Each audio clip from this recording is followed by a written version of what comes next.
ඔන්න මේ විදිහට සීන ලියාගත්ත උමලකට කෑලි ටිකක් ගන්න ඕනි. ඊට පස්සේ කපාගත්ත ලූණු, මිරිස්, ඊට පස්සේ කරපිංචා, ඊට පස්සේ රම්පේ, කුරුඳු කෑල්ල, ඊට පස්සේ මේව මැදින් බලාගත්ත මාළු මිස් ටිකක් ඕනි.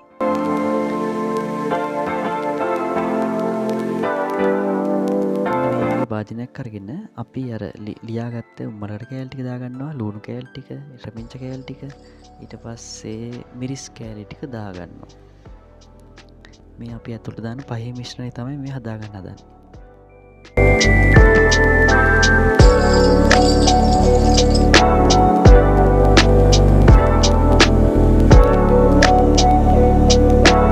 දැන් යන පහේ ප්‍රමාණය අවශ්‍ය ප්‍රමාණයට මිරිස් කුඩු 3-5 කුඩු, ඊට පස්සේ කහ පොඩ්ඩක්, ඊට පස්සේ ලුණු ටිකක්, ඊට පස්සේ අපි ගම්මිරිස් කුඩු ටිකක් දාගෙන හොඳට කලවම් කරගන්න ඕනේ මේ ටික.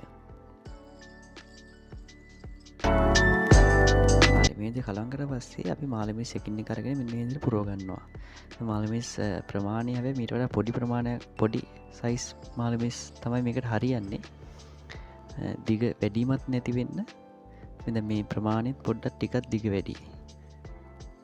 මාළු මිස් සාමාන්‍ය කුඩා සයිස් ප්‍රමාණය තමයි සාමාන්‍යයෙන් හරියන්නේ.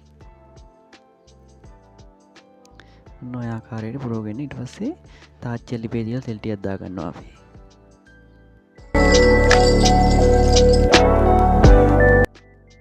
අර අපි රම්ප කෑල්ලයි කුරුඳු කෑල්ලයි ඒ ටික දාගෙන පොඩ්ඩක් කරවෙන්න අරිනවා. ඊට පස්සේ අපි අර මාළු මිරිස් හදාගත්ත ටික දාගන්නවා. මෙහෙම පොඩ්ඩක් දෙපැත්ත පෙල්ල ගන්න ඕනි. වතුර පොඩ්ඩකුත් දාගන්නවා තැම්බෙන ප්‍රමාණයට, අවශ්‍ය ප්‍රමාණයට. වහලා තියලා මෙන්න මේ ගානට ආවට පස්සේ කිරි පොඩ්ඩක් දාන්න ඕනේ අපි. පොල් කිරි ටික.